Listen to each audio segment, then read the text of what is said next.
Agatas POV. Napangiti ako dahil mas maaga akong nagising kay Drake. Ang aking palad ay nasa matigas siyang tiyan. Nakakumot naman kami at hindi mahalata ni Enzo ang aking ginawa dahil nakatalikod siya. Paano kaya nagkaroon ng ganitong abs si Drake? Tanong ko sa aking isipan habang marahang pinipisil ang kanyang tiyan. Kaya naman pala na in love ang kaibigan ko. Dati ay yumakap lang ako sa kanya. Parang hindi na kasi ako makatulog na hindi siya naaamoy at niyayakap. Senyorita, ang kamay ko. Sambit ni Drake ang napatingin sa akin. Mahina lang ang kanyang pagkakasabi dahil tulog pa sa Enzo. Alas 5 pa lang naman kasi. Bakit umigas ng tiyan mo? Bulong ko din na inilapit ang labi ko sa tenga niya. Siyempre, lumalaki ako. Yung ano mo, lumaki din ba? Natatawang tanong ko. 1 oras pa tayo matulog, senyorita. Kung hindi mo sasagutin, ako mismo titingin. Mabilis si Drake na inilagay ang kanyang mga kamay sa pagitan ng kanyang mga hita at napahagik-hik na ako. Kung ano-ano mang sinasabi mo, senyorita, para ka pa ding bata. Sabi niya na napatingin sa akin. Look at me, Drake. Bata pa ba ako? Ang pag-iisip mo, senyorita. Agad na sagot ni Drake at napanguso ako. Curious lang naman ako, ganito ba kalaki? Tanong ko pa na ipinakitang isang dangkal. Senyorita, personal ko na pong tinatanong nyo. Ang sagwa ng mga tanong mo, babae ka pa man din. Ikaw na din ang nagsabi na isip bata ko eh di gagawin ko. Sa bagay, ang liit ng ano ko, mabuti na lang. At medyo matangkad ako at may foam yung bra ko, kundi pati itsura ko bata pa din. Sagot ko na pinipisit ulit ang matigas sa tiyan ni Drake. Hinuli niya ang aking kamay at hinawakan ng mahigit sabay pumikit. Inaantok pa ako, senyorita. Sambit niya na humarap sa akin, kaya sabaywang na niya ng aking kamay. Ang lapit ng mukha ni Drake sa akin, hindi ko alam kung bakit hinalikan ko ang kanyang matangos na ilong.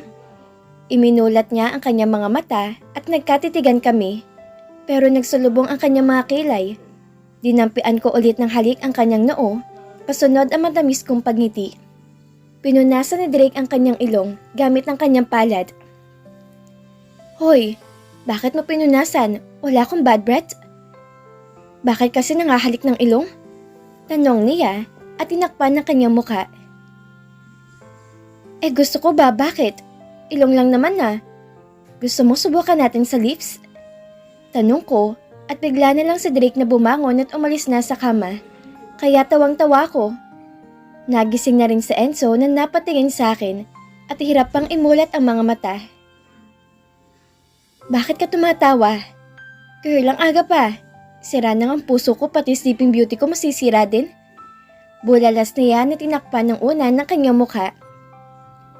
Sorry na, sige na, matulog ka lang. Maliligo na ako. Sabi ko na bumangon na rin.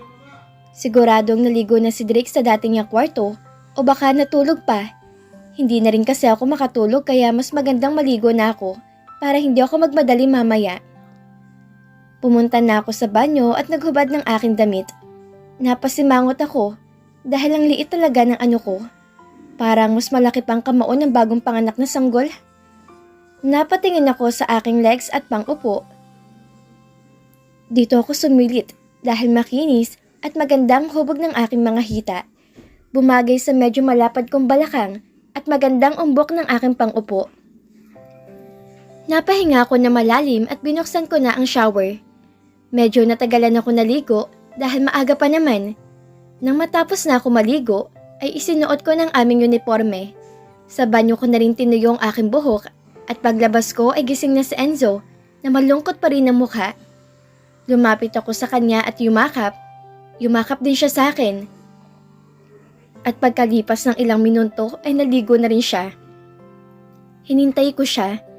Mabilis naman lang siyang maligo at magpalit ng damit. Sabay na kaming pumunta sa hapagkainan at nadatnan namin sina Drake at Daddy na nagkakape na. Binati ko si Daddy at bumati din si Enzo. Halata sa boses nito na malungkot pa rin. Anak, Settled na lahat para sa pagdiriwang ng inyong kaarawan next week. You can invite all your classmates except the daughter of Arevalo. Sabi ni Daddy. Opo, Daddy. Bakit ko imbitahan ng babaeng yon? Okay, good anak. Kailan lang nang ilabas ka ng mami mo? Look at you now. Magde-18 ka na. Masayang sabi ni Daddy na humalikpas sa aking ulo. Kumain na kami at tahimik sina Drake at Enzo. Natapos na kaming kumain at hindi talaga sila nagsalita. Nagpaalam na kami kina Daddy at Yaya. Dad, hanggang ngayon hindi mo pa nililigawan si Yaya? Bulong ko kay Daddy. How anak? Pabulong na sagot niya. Tutulungan kita, Daddy. Sayang ilang taon na pasuyap-suyap ka lang kay Yaya. Bulong ko pa.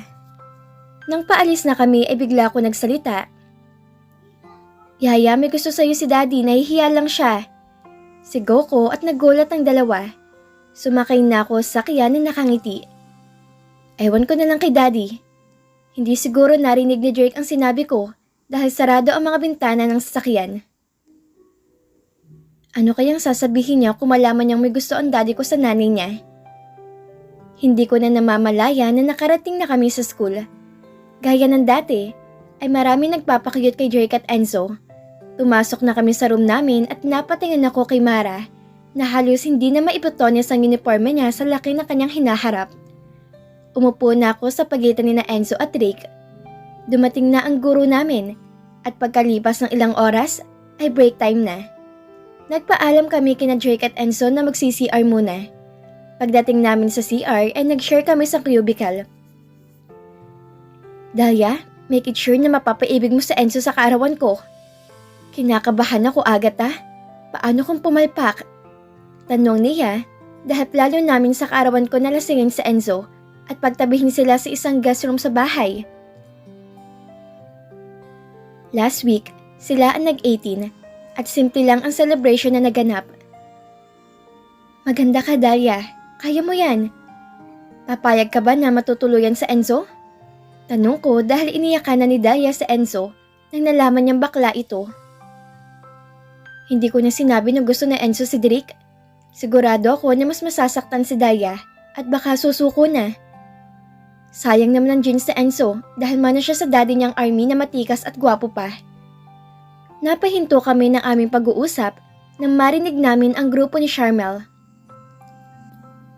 Charmel, bakit ang laki ng dibdib mo? Hindi naman yung ganyang kalaki noon Tanong ng kasama niya. Okay, sasabihin ko na sa inyo, pero sekreto lang natin to Sagot ni Charmel at nagkatinginan kami ni Dahlia na gustong malaman din dahil pareho kami ni Dahlia na hindi pinagpala ng hinaharap. Ganito, hindi ba may nakilala ko sa chat na older sa akin? Oo, pero nasa Manila siya hindi ba? Yes, pero kapag long weekend sumasama ako kay Daddy. Dahil nagkikita kami at sa kondo niya ako natutulog. Nagulat kaming dalawa ni Dahlia sa aming narinig. Oh my God! Hindi ka na virgin? Bulalas ng isang kaibigan niya. Excuse me? Virgin pa ako at gusto kong ibigay kay Drake ang puri ko. What? Impossible! Halos sabay-sabay na sambit ng mga kaibigan niya. You want to know now kung bakit lumaking hinaharap ko? Tanong ulit ni Charmel at nag-guess agad ang mga kaibigan niya. Pinaano ko sa kanya. Look, buhay na buhay sila. Sabi niya at sigurado ako na pakinakita ni Dahlia ang kanya. Pero imposible naman na virgin ka pa? Pangungulit ng isa niyang kaibigan. Hanggang doon lang yung pinapagawa ko sa kanya. Swerte niya naman kumaangkin niya ako ng batang-bata. Gusto ko lang makaranas ng ganun, kaya pumapayag ako. Agad naming tinakpan ang aming mga bunganga at kahit huminga ng ilang segundo ay hindi namin ginawa ni Dahlia. Pinaunan namin silang umalis at pag-alis nila ay nagkatinginan kami ni Dahlia. Ipapahawa kong hinaharap ko kay Enzo sa kaarawan mo. Excited na sambit ni Dahlia at napangiti naman ako dahil may naisip niya kung gagawa sa akin. Pag kolehiyo na ako, ay sigurado malaki na din ang aking hinaharap. Lumabas na kami sa cubicle at nag-spray ng pabango sa aming damit dahil sa tagal namin ay amoy CR na kami. Tapos na ang break time namin, kaya agad na kaming pumasok sa room namin. Bakit ang tagal nyo? Tanong ni Enzo. Sumakit yung tiyan ko? Sagot ko at napakagatlabi ako dahil narinig pala ni Derek, kaya agad niya akong inabutan ng gamot para sa sakit ng tiyan. Kinuha ko na lang ito. Hindi naman siguro ako mamamatay kung isa lang tablet ang aking iinumin. Lumipas sa mga oras at lunchtime na. Senyorita, kamusta yung tiyan mo? Masakit pa ba? Tanong ni Drake nang papasok na kami sa kantin. Hindi na, baka kinabag lang ako. Agad na sagot ko dahil baka painumin na naman niya ako ng gamot. Tama ng isa na ininom ko dahil baka magkatotoo na sa sakit ang tiyan ko. Si Drake ang pumili ng aming ulam at nagkatinginan kami ni Daya dahil agad na sumunod si Charmel. Nakapila na sila at si Drake ang kanyang nasa harapan. Ang kanyang mga kaibigan ay nasa kanyang likuran. Halatang itinutulak nila si Charmel kay Drake, kaya dikit na dikit ang mga ito. Hi Agatha! Bati sa akin ng ka-teammate ni Drake. Nagsulubong ang aking kilay at halatang napahiya siya. Bakit? Tanong ko na parang kinakausap para makabawas man lang ng pagkapahiya niya. Birthday mo daw sa Sabado? Pwedeng dumalo? Tanong mo sa boyfriend ko. Sagot ko na siniko sa Enzo. Aw! Gulat na sambit niya at agad din na binawi ang sigaw niya at lalaki ulit siya. Bakit babe? Agad na tanong niya. Sobrang lalim kasi ng kanyang iniisip kaya hindi niya narinig ang pag-uusap namin ng ka-team ni Drake. Enzo, pwedeng dumalo sa kaarawan ni Agatha? Sige, isama mo lahat ng ka-team niyo ni na Drake. Sagot niyo at napalaki ang aking mga mata. Gwapo din kasi ang ka-teammate ni Drake, kaya ang baklit ng kaibigan ko ay bumigay na naman. Masayang nagpaalam ang ka-teammate ni Drake at agad na kinurot ko ang pino si Enzo. Aray naman, mahinang sambit niya. Gaga, bakit buong team nila? Parang marami gwapo, hindi ako maboard. Mahinang sagot niya. Napanguso naman si Daya sa narinig. Napatingin ako kay Drake at nakapila pa rin to. Halatang masaya si Charmel dahil halos sumakap na siya kay Drake. Tumayo ako at lumakad papalapit sa kanila. Sumingit ako sa harapan ni Drake, sabay hinawakan ko ang kanyang kamay. Sinilip ko si Charmel na galit ang mukha. Hindi ko napigilan ang aking sarili na binalatan siya. Para mas inisin siya, ay humarap ako kay Drake at yumakap pa. Masakit ba ulit ang tiyan mo, senyorita? Tanong ni Drake na habang nakatingala ako sa kanya dahil sobrang tangkad na ni Drake. Gutom na ako. Sagot ko, napangiti ako ng palihim nang hinaplo si Drake ang aking buhok at inayos. Kami na ang susunod pero hindi ako kumalas sa pagkakayakap kay Drake. Alam kong mas lalong naiinggit si Charmel dahil ang sama ng tingin niya sa akin. Senyorita, kukunin ko ng pagkain natin. Sabi ni Drake at may 2 tray na nakahanda na para sa amin. Ako na rin ang nag-order ng pagkain ni Daya at Enzo dahil hindi sila tumayo para pumili ng kanilang pagkain. Naunang dinala ni Drake ang pagkain namin sa mesa at agad siyang bumalik para kunin ng pagkain ng 2. Para mahawakan ni Drake ang aking kamay, ay pinag-isa niya na tray ang pagkain ng 2, kaya napangiti ako napatingin sa babae nagpapahawak ng ano para lumaki. Pagdating namin sa mesa, ay tahimik ang 2. Kung nabastard si Enzo kay Drake, ay mukhang may hirapan naman si Daya kay Enzo.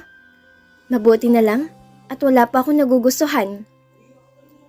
Pagkatapos ng lunch namin, ay nagkaroon ng memo na cancelled ang klase for afternoon dahil may meeting daw ang mga faculties, kaya ang saya-saya namin. Lakwatsa na muna tayo? Sabi ni Daya. Saan naman tayo pupunta? Sabat na Enzo. Doon sa bagong gawa na mall. Tamang-tama, kaka-open lang kahapon. Sagot ni Daya. Drake, Mag-mall na muna tayo sa bayan? Sige, senyorita. Sagot naman niya, kaya binitbit na niya ang gamit naming dalawa at nag-holding hands kami ulit. Kahit broken sa Enzo, ay nakaakbay pa rin siya sa akin. Sanay naman si Daya na nasa tabi lang na Enzo. Sumakay na kami sa sakyan at pina-under na ni Drake. Halos 30 minuto lang din ang layo ng mall, pero masaya ang biyahe namin dahil bumalik sa kakulitan sa Enzo. Nakaka-good vibes din pala ang biglaan ng walang klase. Pagdating namin sa mall, ay maraming mga katulad namin na estudyante. Parang buong school ata ng lalawigan ay cancelled. May dumating daw kasi na mayaman na tao at magbibigay ng donasyon sa bawat paaralan. Marami nakasale na mga damit, kaya pinamili ko si Drake ng kanyang mga damit. Mabilis kasi ang kanyang paglaki, hindi tulad ko na tumigil na ata. Okay naman na ako sa height ko na 5 feet at 6 inches. Si Drake ay nasa 5 feet at 10 inches na. Pareho sila ni Enzo na naghahabulan ng height. Sigurado ako na may itatangkad pa ang dalawa. Senyorita, wala akong dalang pera. Ibawas na lang niyo sa sahod ni inay. Nahihiyang sabi ni Drake. No, early birthday gift ko sa'yo. Masayang sabi ko. Tinutulungan ko na siyang pumili. Habang sina Daya at Enzo ay pumipili naman ng kanilang mga damit. Abala akong pumili nang biglang narinig ko si Drake na nagpaaray. Ano nangyari? Agad na tanong ko. May lalaking lumapit at bigla na lang kumuha ng buhok ko. Sabi niya na nakahawak pa sa buhok ko.